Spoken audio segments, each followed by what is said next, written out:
On today's show, Mercedes claims to have the most aerodynamic car made today. There's a new Chinese EV coming, and here's something you didn't expect to hear. Millennials are driving all the growth in car sales. All that and more coming right up on Autoline Daily.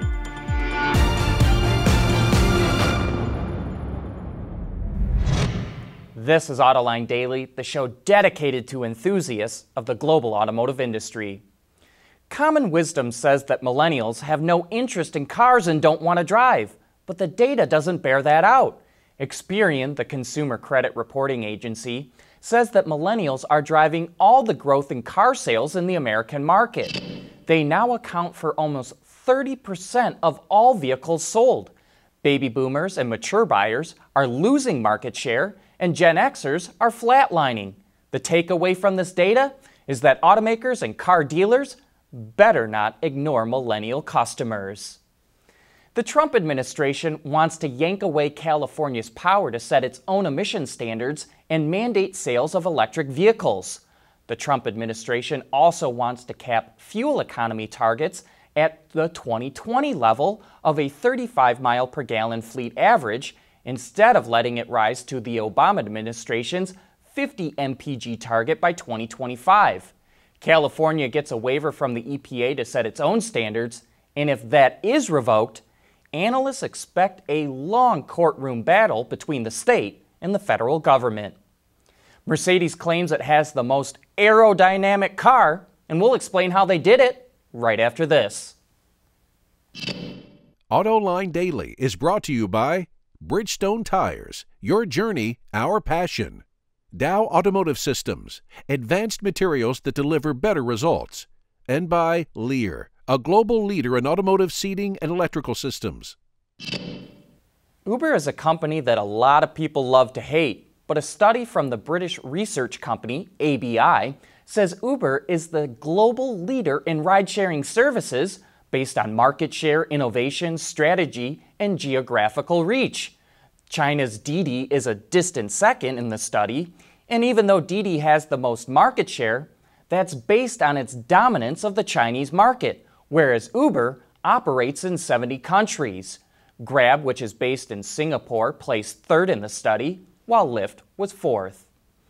You might think the lowest coefficient of drag of any production vehicle worldwide is some high-end supercar, but it's actually a sedan.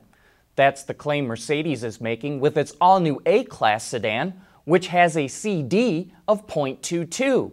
The overall shape of the vehicle is the base for achieving that number, but it also took a number of other measures to hit it, like sealing around the headlamps really well, optimizing the wheel designs, and installing an underbody panel that covers the engine bay, floor pan, diffuser, and parts of the rear axle. The new A-Class launches at the end of this year.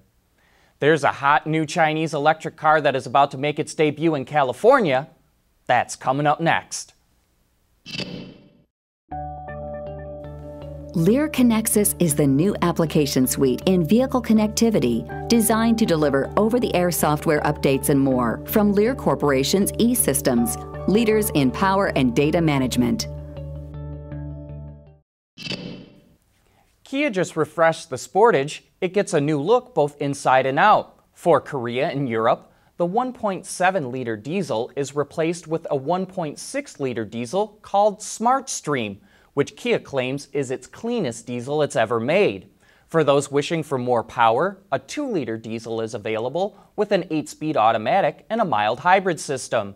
This updated version of Kia's best-selling vehicle will be available in the third quarter of 2019. Well, there's another new Chinese electric vehicle brand about to launch. This one is called Gaian.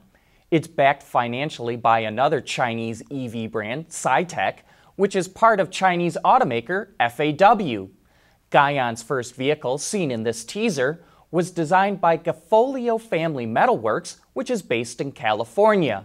With a range of 500 to 700 kilometers, or 310 to 434 miles, it suggests it will have multiple battery sizes, and the car will hit 60 miles per hour in under 4 seconds.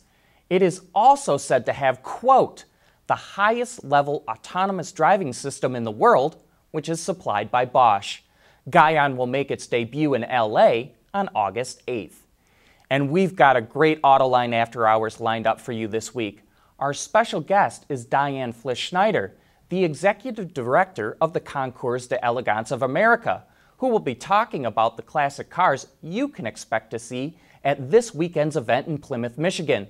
We'll also be joined by John Warniak from SEMA, who will discuss how autonomous and electric vehicles will affect the performance aftermarket. So join John and Gary this Thursday afternoon for some of the best insider discussions in the automotive industry. That's it for today. Thanks for watching, and please join us again here tomorrow.